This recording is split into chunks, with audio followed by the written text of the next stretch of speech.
Hey everybody, it's Chris Kirkpatrick with Life 180, and I'm here with Caleb Williams, CEO of BetterWealth here in the BetterWealth studios in Denver. And so we just got finished filming another video, and in the middle of that video, I thought he was on a bit of a rant. And this is just kind of how we like to do things. We don't like to script it. We like to just let it flow because I do business development and system optimization for entrepreneurs, and he's a financial optimization guy. And so we just love rapping about this stuff. It's just so much fun, and I think it's so important. So in the middle of your rant, and if you haven't watched that rant yet, go watch it. I'll put the link above. Go watch that and then come back. But in that rant, we were just talking about all the things that like entrepreneurs get wrong when they're looking at like financial strategy in general, right? So one of the things that I know happens a lot is people look at all these videos online and they think they get it figured out, and they're like, that's what I want, that's what I need. And I'm here to tell you that you don't know what you don't know. And just because you see an illustration on a video pertaining to a 35-year-old super healthy, like it doesn't mean it's applicable to you. You know what I mean? And there's so many variables involved in an illustration. It's called an illustration for a reason. It's not like there's just so many variables that will manipulate or change what the results would look like in that policy or that contract. And so what I think is important is like people look at that maybe are 60 years old, and they see an illustration for a 35-year-old and they think it's going to be applicable to them, and it's not necessarily. But more importantly than like the 60-year-old or the age and kind of that spectrum, it's more a matter of like wants, needs, desires, objectives, so on and so forth. And let's face it, if you're 60, no judgment, but you're older and your objectives and your needs are completely different than a 35-year-old that's starting totally a business, that has a younger family, that has all these things going on. And so like your decision-making process is more than just like, is this policy going to, so talk to me about that. So, I mean, it all comes down to cash flow. Like the world, cash flow makes the world go round. We wouldn't be able to do what we're doing if we didn't have cash flow. Okay. So if that is the metric, and in the last video I said, like, figure out what you really want out of life, and that is the metric that we want to go for. So Chris, I'm going to put you on the spot, but like, what does intentional living look like for you? Well, so intentional living for me, like I was told 20 years ago by my first mentor, is like, hey, if you want to be successful, you have to first and foremost define what success means to you. So that's first. Secondly, you got to find somebody who has the life that you want to live. Thirdly, you got to emulate what they're doing to get there. Right. And so what does that mean? In order to do that, you have to be intentional about knowing where you want to go. You have to be intentional about seeking out the people. You have to be intentional then about implementing and executing day in, day out about what is it going to take to achieve a certain level of success, because the principles of success never change, period. I don't care what you're doing in business or money or parenting or marriage or whatever. The principles of success don't change. Right. So how would you put that in a sentence? Like if I was saying, Chris, what's the metric that we want to go for? Like, I know family's really important to you. I know your Jeep's really important to you. I know giving back is really important to you. The reason why you're doing videos is you love educating people. State the question one more time. What does intentional living look like for you? It means commitment to a process and consistency. Okay. So that is the metric for Chris. Like we get clear, and you would have your family, like we get really clear on what the metric is. And then what we do is we analyze all the possible things. Like, what does an asset mean? My definition of an asset's not like Robert Kiyosaki's or not in Investopedia. My definition of an asset is anything that gets you closer to where you want to go.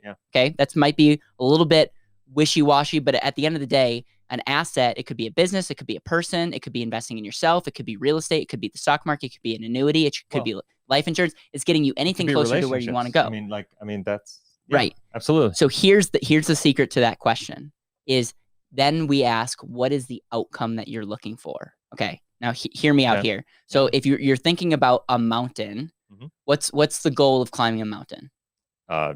Hit the summit. Right. A lot of people would say that. This is why we don't script these videos, right? The journey? No, the goal of climbing a mountain is to get down safely.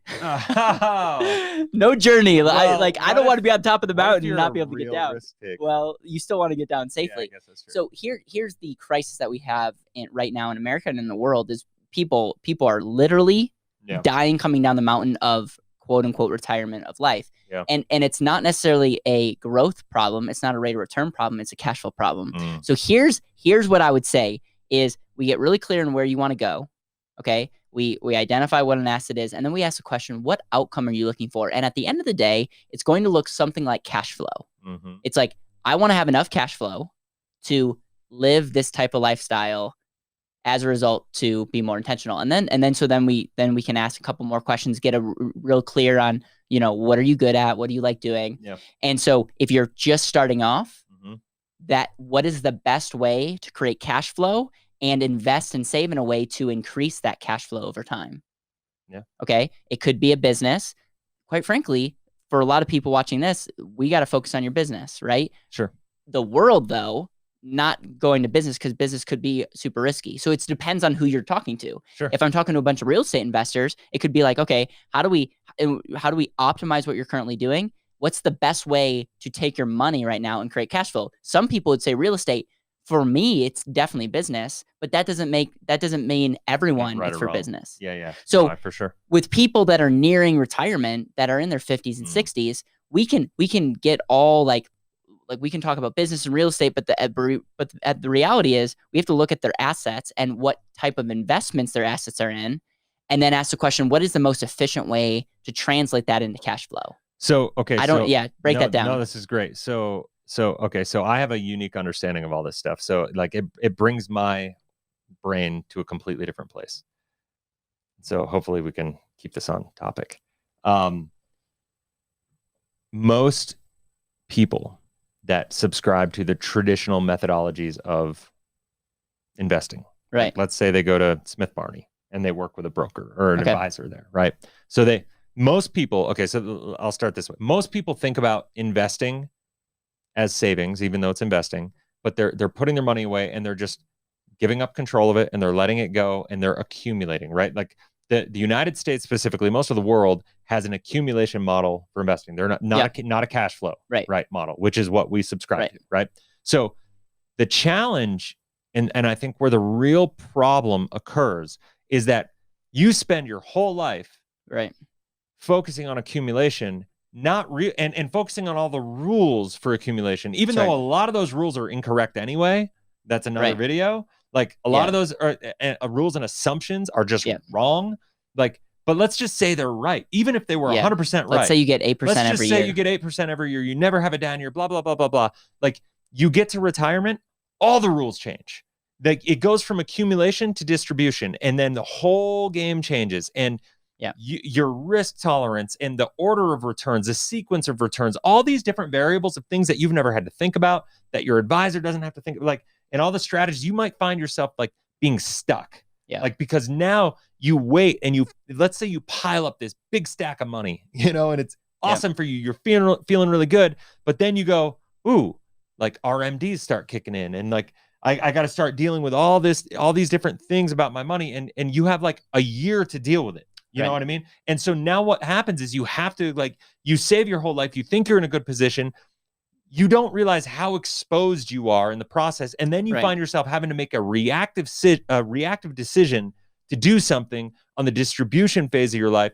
And then you might find yourself being susceptible to an extreme amount of risk unnecessarily, simply because you didn't have a real system your whole life. And the crazy thing is, no matter what your age is, you can audit your strategy. And we take people that want to put have big 401ks, have big IRAs, or are starting to contribute. And we just walk them through this. Why are you contributing to your 401k?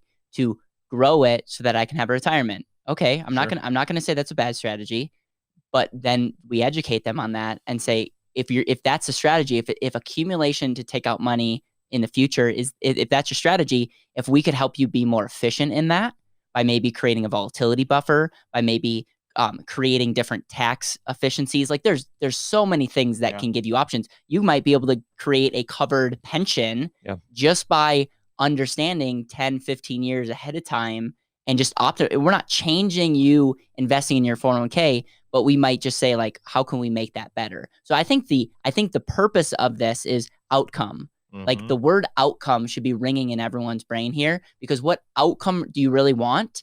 And then work with someone that can be the most help you with efficiency, get to that outcome better and faster and have more certainty in that outcome. So it's been interesting because you guys are going through a big shift in your business model right now. And so because of this subject, by the way. Exactly. And that's kind of one of the things that is inspiring, like this string of videos that we're putting out, because like we've been up here going through your systems, looking at the marketing, looking at all this stuff, and it's bringing up these conversations. Right.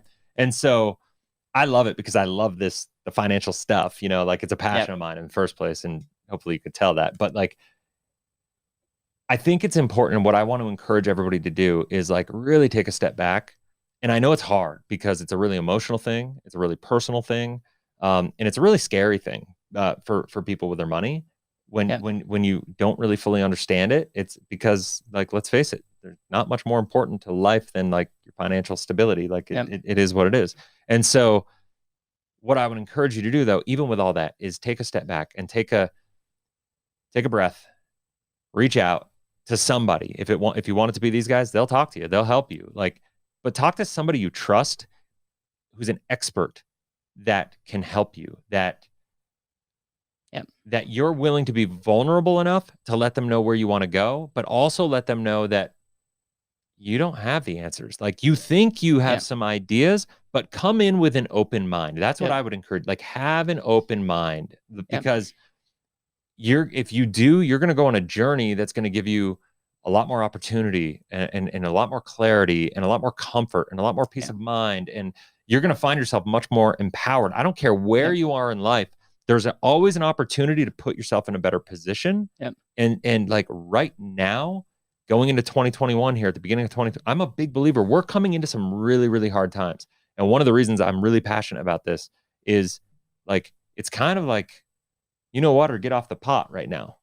Because it's like, if you don't do this soon, if you don't do something, and it may not be a life insurance policy. It's, in a lot of cases, honestly, it's probably not a life insurance policy. Like, some people will be. It's funny because I sat down with someone who's like written a couple books on money, and like I'm really good friends with her, and she hates annuities. Oh, nice. Okay. And I think for annuity for you and I don't make sense, whatever. But there's some people that certain people that annuity can be efficient for. And so I showed her on a model, and I totally like, because we take a very much a model approach. I think every financial decision could be measured by math and modeled. And I showed her how an annuity that she hates for many people is bad, and for some people totally changes the game. And what I got her to say is, I got her to take a step back and say, you know, I understand that there's not a one size fits all. And one of the switches that we're going through is, like, we still are massive fans of life insurance.